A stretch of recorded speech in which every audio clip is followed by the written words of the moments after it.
কিন্তু আছে তারাই বড়। আমরা যদি ওই ন্যায় নীতি নিয়ে এবং আমাদের দলের যে নির্দেশ, যেই স্বপ্ন নিয়ে আসছে তারেক রহমান যে বার্তা দিয়েছেন, সেই বার্তা যদি আমরা মেনে চলি, অবশ্যই আমাদের পিছনে তাকাতে হবে না।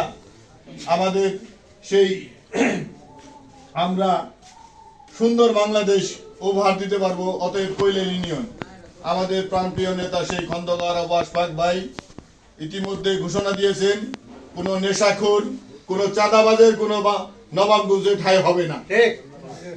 আমরা শক্তভাবে চাঁদাবাজ, দুর্নীতিবাজ এবং নেশাখোর আমরা দমন করব ইনশাআল্লাহ। আমার নেতার এই বক্তব্য বাস্তবায়ন করব।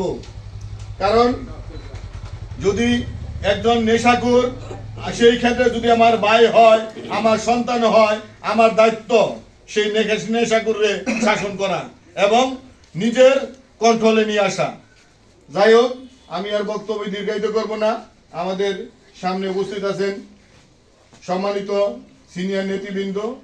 এখন বক্তব্য রাখার জন্য, এই অনুষ্ঠান পরিচালনা করার জন্য আমাদের সাংগঠনিক সহায়ক আছে আতল হক, তাকে পরিচালনা করার জন্য আমি অনুরোধ জানাচ্ছি।